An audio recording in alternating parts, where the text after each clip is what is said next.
పవన్ కళ్యాణ్ ఆదేశాలతో పారిశుద్ధ్య పనులు ఊపందుకున్నాయి.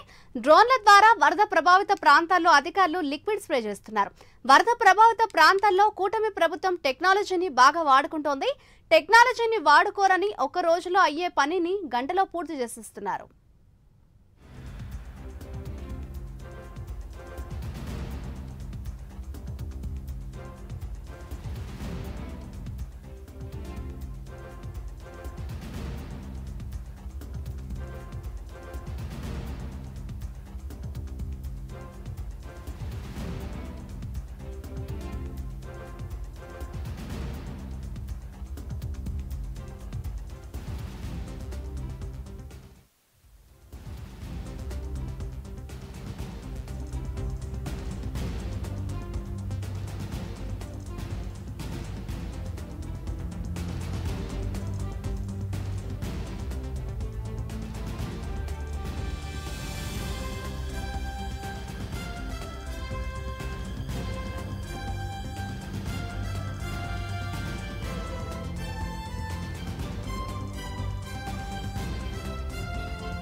డిప్యూటీ సీఎం పవన్ కళ్యాణ్ ఆదేశాలతో పారిశుద్ధ్య పనులైతే ఊపందుకున్నాయి. ఇదే అంశంపై మరింత సమాచారాన్ని మా ప్రతినిధి శ్రీనివాస్ అందిస్తారు.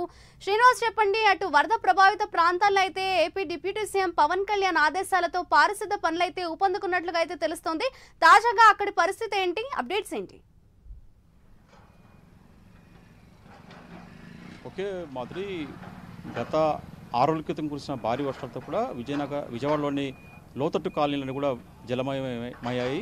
పలు కాలనీలు కూడా ఇప్పుడిప్పుడే తేరుకుంటున్నాయని చెప్పుకోవచ్చు. అయితే గత వరద ముప్పు తగ్గుతూ వస్తుంది ఒకవైపు, అయితే మరోవైపు కూడా ఆయా ప్రాంతాల్లో అంటే లోతట్టు ప్రాంతాలను సింగ్ నగర్ కావచ్చు, అలాగే కింద ఉండే మధుర కాలనీ కావచ్చు, రాజరాజేశ్వరపేట కావచ్చు, అలాగే కింద ఉండే కండ్రిగ కావచ్చు, చిట్టినగర్ కావచ్చు, అలాగే రామలింగేశ్వరం కావచ్చు, ఈ ప్రాంతాలన్నీ కూడా పెద్ద ఎత్తున బురదమయమయ్యాయి. అంటే వరద తగ్గుముఖం పట్టడంతో ఇప్పుడు అక్కడంతా బురదమయం, చెత్తమయం అయిపోయింది. అయితే ఇలాంటి పరిస్థితుల్లో ప్రభుత్వం ప్రత్యేకంగా ఇప్పుడు మూడు అంశాలు ప్రభుత్వం దృష్టిలో ఉన్నాయి. మొదటి శానిటేషన్, రెండవది ప్రజలను తేరుకునే విధంగా వాళ్ళకి ఆహార పదార్థాలు కావచ్చు, ఇలాగే బియ్యం అలాంటి నిత్యావసర వస్తువులు కావచ్చు. దాంతోపాటు చూసుకుంటే ప్రధానంగా ఏదైతే బుడమేరు చెరువు ఉందో ఆ బుడమేరు చెరువుకి ఇక్కడ గండి పూర్తి చేసే ప్రయత్నాలు, ఈ మూడింటిని పైన ప్రధానంగా ప్రభుత్వం ఫోకస్ చేసింది. ప్రస్తుతం చూసుకుంటే మనకు ప్రధానంగా ఆయా కాలనీలలో రోగాల బారిన పడకుండా పెద్ద ఎత్తున కూడా శానిటేషన్ చర్యలు చేపట్టింది.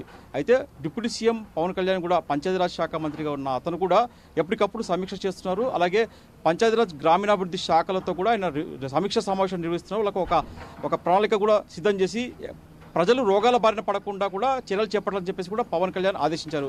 ఈ నేపథ్యంలోనే ప్రతి ఒక్క ప్రాంతంలో అంటే ఏదైతే నీళ్లు నిలువ ఉన్నాయో అక్కడంతా కూడా శానిటేషన్ చేయాల్సిన విధంగా కూడా చర్యలు చేపట్టారు. దీనివల్ల ప్రధానంగా చూసుకుంటే అక్కడ అంటే దోమల బారిన పడకుండా, దోమల బెడద పడకుండా వైరల్ ఫీవర్లు వచ్చే అవకాశం ఉన్నందున అక్కడ శానిటేషన్ చర్యలు పెద్ద ఎత్తున చేపట్టారు. ప్రధానంగా చూసుకుంటే కొత్త టెక్నాలజీ అంటే డ్రోన్ల ద్వారా ఏదైతే ఉందో అక్కడ ఆ డ్రోన్ ద్వారా కూడా స్ప్రే చేస్తున్నారు. అంటే దోమల బారిన పడకుండా అక్కడ డ్రోన్ల ద్వారా స్ప్రే చేసుకుంటూ వచ్చి ఎక్కడైతే నీరు నిల్వ ఉందో, బురద ఉందో అక్కడంతా దోమలు ప్రబలే అవకాశం ఉంది. దోమలు ఉంటే ఖచ్చితంగా విష జ్వరాలు బారిన పడే అవకాశం ఉంది. కాబట్టి దీనివల్ల పవన్ కళ్యాణ్ సూచనల మేరకు కూడా గ్రామీణ శాఖ అభివృద్ధి అధికారులు కూడా ప్రత్యేకంగా చర్యలు చేపట్టారు. డ్రోన్ల ద్వారా కూడా ఆయా ప్రాంతాల్లో కూడా స్ప్రే చేసుకుంటూ వచ్చారు. దోమల నివారణ కూడా ప్రత్యేకంగా చర్యలు చేపట్టారు. అలాగే ప్రధానంగా చూసుకుంటే ఏదైతే ముంపు బాధితులకు కూడా మెడికల్ క్యాంపులు నిర్వహించారు.